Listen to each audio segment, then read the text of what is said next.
to scene 3. We're going to meet a new character named Friar Laurence. And so Friar Laurence is a really interesting character. So he is kind of like a priest, but he's also a botanist. So he works a lot with plants. He makes a lot of medicines and potions, which is going to come into play later. And so he also knows Romeo really well. So he has listened to Romeo's problems. He knows all about Rosaline. So he enters the scene with a basket. So he's collecting his plants. And he says, the gray-eyed morn smiles on the frowning night. So it's pretty early, checkering the eastern clouds with streaks of light. And fleck darkness like a drunkard reels from forth day's path and Titan's fiery wheels. Now, ere the sun advance his burning eye, the day to cheer and night's dank dew to dry, I must have filled this osier cage of ours with baleful weeds and precious juice flowers. The earth that nature's mother is her tomb. What is her burying grave that is her womb? And from her womb children of diverse kind, we sucking on her natural bosom find. Many for many virtues excellent, none but for some, and yet all different. All mickle is the power, powerful grace, that lies in herbs, plants, stones, and their true qualities. For naught so vile that on earth doth live, but to the earth some special good doth give. For aught so good, nor aught so good, but strained from that fair use, revolts from true birth, stumbling on abuse. Virtue itself turns vice, being misapplied, and vice sometime by action dignified. Within the infant rind of this small flower, poison hath residence and medicine power. For this, being smelt, with that part cheers each part, being tasted, stays all senses with the heart. Two such opposed kings encamp them still, and man as well observes grace and rude will, and where the worser is predominant, full soon the canker death eats up the plant. So he's talking about a few things here. So at first he's talking about how early it is in the morning. So he's saying that the clouds are just barely streaking across the light, the sky, and the light is just kind of trickling through. And so he's talking about how he can see the sun, and the sun will soon be out and it will dry up all the dew on the grass.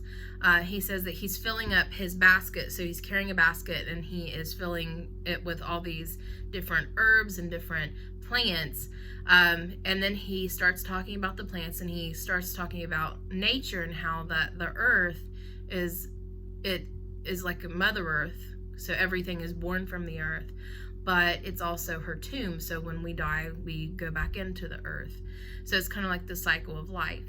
And so he says that all kinds of plants and all kinds of children come from the earth, from nature and from the world.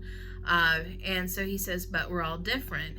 And so he talks about how that sometimes virtue itself turns vice, being misapplied. So he's saying sometimes you can be good, you can be virtuous, but sometimes it can turn bad. So bad things can happen, even if you have good intentions, if it's misapplied. So if it's done incorrectly. And then he said sometimes vice or sometimes bad things can become good things. So you just never know.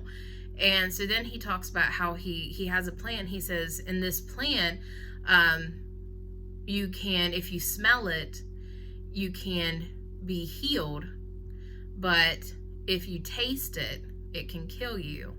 And so he's basically saying that if this small flower can do all this damage, he said, think of what people can do.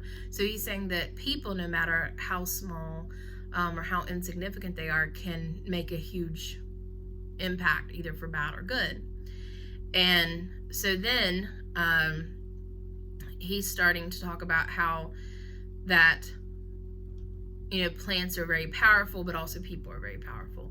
So then Romeo, he comes and he says, good morrow, father. Remember, he's here to talk about the marriage. So Juliet proposed to him, and now they're going to see when they're going to get married. So he has to talk it over with Friar Laurence. And then Friar Laurence says, benedicite, what early tongue so sweet saluteth me? Young son, it argues a distempered head, so soon to bid good morrow to thy bed. Care keeps his watch in every old man's eye, and where care lodges, sleep will never lie. But where unbruised youth with unstuffed brain doth couch his limbs, where golden sleep doth reign, therefore thy earliness doth me assure, thou art uproused by some distemperature. Or if not so, then here I hit it right, our Romeo hath not been in bed tonight. So he sees Romeo, and he's still, remember, he's just come from Juliet, so he's still in his party clothes. And so he says, well, you must have a distempered head, which means that something must be wrong. If you're not in bed, he says, old people, they don't sleep a lot because they have a lot on their mind, but you're young, you don't have as much on your mind. So he says that you must have some kind of problem that you're here to talk to me about because you haven't been in bed tonight. And so Romeo says, well, the last is true. I haven't been to bed tonight. The sweeter rest was mine. So he says that, that he's had something sweeter than sleep that's kept him awake. And so Friar Laurence says, God pardon sin wast thou with Rosaline. So he knows all about Rosaline. And so he believes that Romeo was basically like sinning with Rosaline. And Romeo, he says, with Rosaline, my ghostly father, no, I have forgot that name and that name's woe. And Friar Laurence says, that's my good son, but where hast thou been then? I'll tell thee, ere thou ask it me again. I have been feasting with mine enemy, where on a sudden one hath wounded me. That's by me wounded. Both our remedies within thy help and holy physic lies. I bear no hatred, blessed man, for lo, my intercession likewise steads my foe. Friar Laurence says, be plain, good son, and homely in thy drift. Riddling confession finds but riddling shrift. So Romeo, he says, no, he's finished with Rosaline. He doesn't want anything else to do with her and all the sadness that came with her name. And Friar Laurence says, well, where have you been then? And Romeo says, well, I have been feasting with my enemy and where I've been wounded. And I've wounded them and they've wounded me in return. And you are the only one that can give us remedy. You're the only one that can give us help. So Friar Laurence, he says, I don't understand this. He says, you are wounded. He says, if you aren't plain in what you want in your sins, then you can't be forgiven. So Romeo says, then plainly know my heart's dear love is set on the fair daughter of rich Capulet as mine on hers. So hers is set on mine. And all combined, save what thou must combine by holy marriage. When and where and how we met, we wooed and made exchange of vow. I'll tell thee as we pass, but this I pray, that thou consent to marry us today. Friar Laurence says, Holy Saint Francis, what a change is here! Is Rosaline, whom thou didst love so dear, so soon forsaken? Young men's love then lies not truly in their hearts, but in their eyes. Jesu Maria, what a deal of brine hath washed thy sallow cheeks for Rosaline! How much salt water thrown away in waste, to season love that of it doth not taste! The sun not yet thy sighs from heaven clears, thy old groans ring yet in my ancient ears. Lo, here upon thy cheek the stain doth sit of an old tear that is not washed off yet.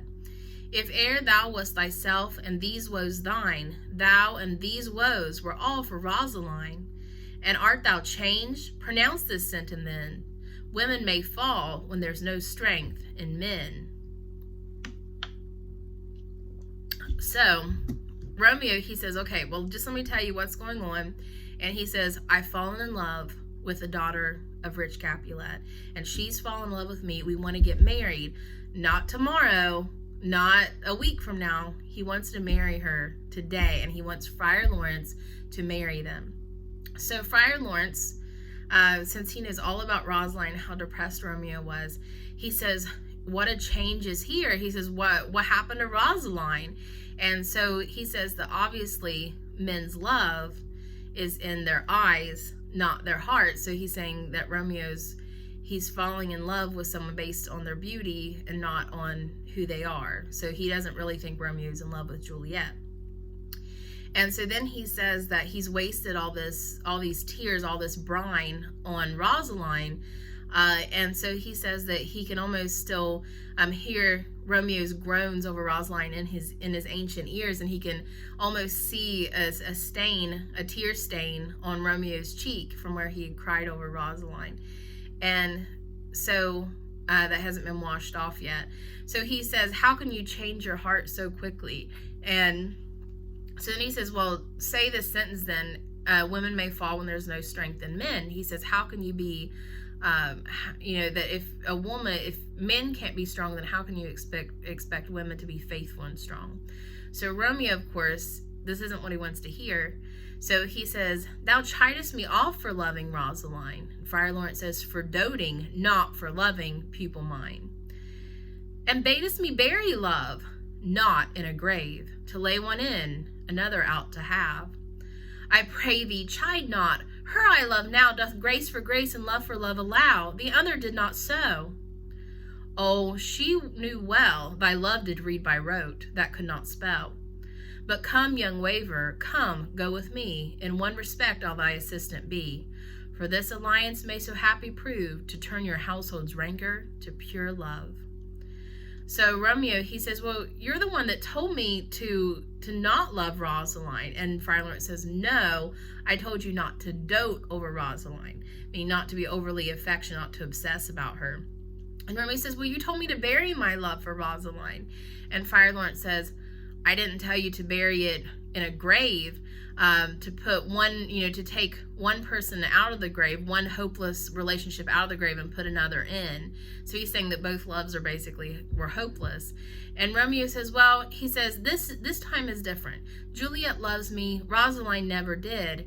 And Friar Laurence says, well, that's because Rosaline knew that you didn't really love her, that you were just saying things, you were just reading by rote. So rote is like memorization.